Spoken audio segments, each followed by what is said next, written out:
no, man. Wow, take care of this. Take care of this. Wow, that's a water spout. It's millions of pounds of water being pumped into the clouds directly from the ocean. That's pretty amazing. We got a glimpse of one the other day, but I didn't have my GoPro with me. I only had my cell phone. And you can see that how much energy does it take to pump thousands of pounds, if not millions of pounds of water from the ocean directly into the clouds. Look at that. I'm not making this up. This ain't no CGI. I have no Photoshop skills, you know that.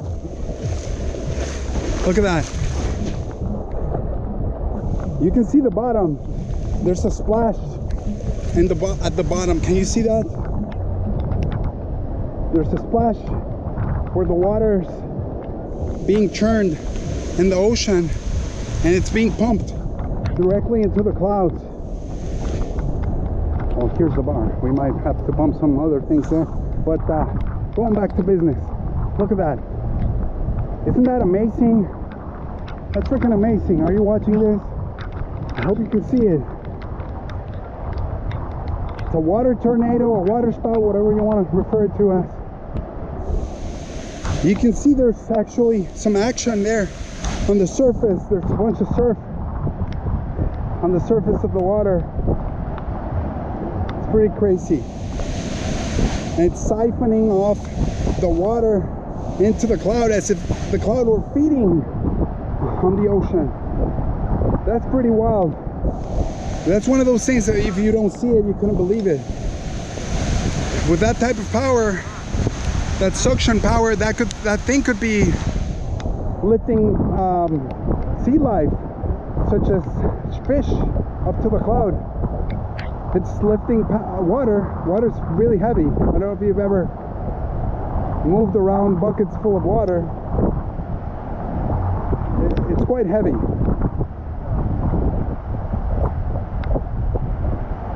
$60 gallons.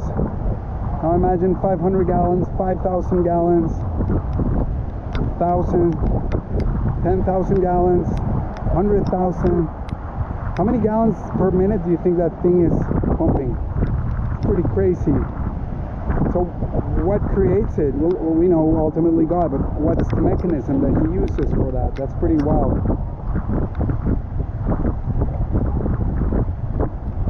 It's one of those things. You didn't see it, you wouldn't believe it. A water tornado. That's crazy. And you might tell me, hey, there's a temperature differential, there's CLM, there's energetic forces, there's pressure differentials. Yeah, all that, wind differentials, all that jazz goes into making this thing. And I'm telling you, there's even more to the story. I bet there is. For example, I mean, one thing could be that the ocean and the waves or the ocean floor are projecting certain types of energy vortices or vortexes. Both are correct. Vortices, vortexes comes from the Latin. And this is in turn high powering the water in the air. Then as cold as it gets up there, around 10,000 feet, 5,000 feet, depending on the altitude, it gets near freezing. So the energy vortices plus the low temperatures create energetic ice crystals, which defy the dielectric plane of inertia which we're standing on. And so we get levitation. This is levitation at its finest. You're watching it with your own eyes. Do not be deceived by fake science, okay? So the water's levitating out of the ocean. You're watching it with your own eyes into the clouds. It's kind of dying down now. You can still see the water where the rubber meets the road, per se. The air meets the water. There's still some major surf, and if it looks that high from this distance, this looks up to be about 50 miles away. That's just a wild guess, 50 to 100 miles away.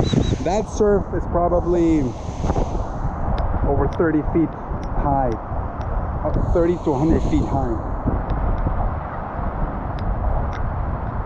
It's pretty crazy, guys. Anyway, love sharing this stuff with you. God bless. This is Keys to the Truth. I'm out.